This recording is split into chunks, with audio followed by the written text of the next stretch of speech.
Hi friends, நாளைக்கு ஐயனார் துணையில் என்ன நடக்க போகுதுன்னு பார்க்கலாம். வாங்க வீடியோக்குள்ளே போகலாம். நம்ம சேனல் இப்போ தான் ஃபஸ்ட் டைம் பார்க்குறவங்க சப்ஸ்கிரைப் பண்ணிக்கோங்க. நிலாவும் சோழனும் கொஞ்சம் தூரம் போய் தனியாக நின்று பேசிகிட்டு இருக்காங்க. அப்போ நிலா சொல்கிறாங்க, சோழன் உங்கள்கிட்ட நான் ஒரு முக்கியமான விஷயம் பேசணும் அப்படின்னு சொல்லி, சோழன் சொல்லுங்க, அதுக்காகத்தானே உங்களை கூட்டிகிட்டு வந்திருக்கேன் அப்படிங்கிறாரு. ஏங்க, நம்ம என்னதான் கணவன் மனைவியாக நம்ம மனசுக்குள்ளே நினைக்கலைனாலும் நம்ம தான் கணவன் மனைவிங்கிறது சட்டப்படி ரெஜிஸ்டர் ஆகிருக்குல்ல அப்படின்னு கேட்குறாங்க. அதுக்கு சோழன், ஆமாங்க, நம்ம தான் கல்யாணம் ஆயிடுச்சுன்னு சொல்லி போலீஸே சர்டிஃபிகேட் கொடுத்துட்டாங்க இல்லையா அப்படின்னு சோழன் சொல்கிறாரு. அதுக்கு நிலா, ஆமாங்க, அதுக்காகத்தான் நம்ம 2 பேரும் லீகலாக ஒரு அட்வொகேட்டை பார்த்து டைவர்ஸ்க்கு அப்ளை பண்ணி டைவர்ஸ் வாங்கிக்கலாங்க. நீங்கள் உங்களோட லைஃப்னு ஒன்று இருக்குது, நீங்கள் அதை பாருங்கள், நான் என் லைஃப்பை தேடி போகிறேனுங்க. இதை இப்படியே கண்டினியூ பண்ணிக்கிட்டு எல்லாத்தையும் ஏமாற்றிக்கிட்டு இருக்க விரும்பலைங்க அப்படிங்கிறாங்க நிலா.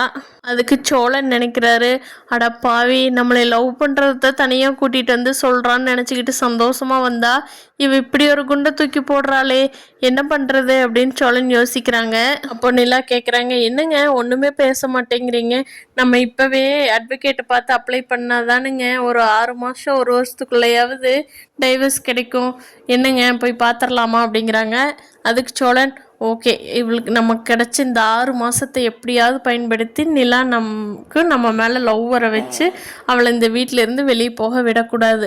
இப்போதைக்கு நம்ம ஓகே சொல்லுவோம், இல்லைன்னா இப்போவே அவள் வெளியே போயிடுவா அப்படின்னு அவர் யோசிச்சுக்கிட்டே, சரிங்க, போய் ஒரு அட்வொகேட்டை பார்த்துடலாமா, நானே கூட்டிகிட்டு வரட்டுமா, இல்லை நீங்களே போய் பார்த்துக்கலாமா அப்படின்னு கேட்குறாரு. ரொம்ப நன்றிங்க சோழன், என்னையே அன்னைக்கு இந்த சூர்யா விஷயத்துலேருந்து என்னை இப்படித்தான் இக்கட்டான சூழ்நிலையிலேருந்து காப்பாற்றினீங்க, இப்போவும் எனக்கு ஹெல்ப் பண்ணுறீங்க, ரொம்ப தேங்க்ஸுங்க சோழன், இந்த ஹெல்ப் நான் எப்போவுமே மறக்க மாட்டேங்க அப்படிங்கிறாங்க. அதுக்கு சோழன் நினைக்கிறாரு, ஆமாம், இதெல்லாம் நல்லா ஞாபகம் வச்சுக்கோங்க, நான் தான் உங்கள் புருஷங்கிறத மட்டும் ஞாபகம் வச்சுக்காதீங்கிற மனசுக்குள்ளே நினச்சிக்கிட்டு, சரி வாங்க, ஏதாவது சாப்பிட்றீங்களா, சாப்பிட்டு வீட்டுக்கு போகலாமா அப்படின்னு கேட்குறாரு. நிலா, வாங்க போய் ஒரு ஐஸ்கிரீம் சாப்பிட்டு வீட்டுக்கு போகலாம் அப்படிங்கிறாங்க. இங்கே கார்த்திகாவோட வீட்டில் மாப்பிள்ளை வீடெல்லாம் கார்த்திகாவை பார்த்துட்டு கிளம்பிடுறாங்க. கார்த்திகா ரூம்குள்ளே போனவங்க சேரன்னு நினச்சிட்டே அழுதுகிட்டே இருக்காங்க.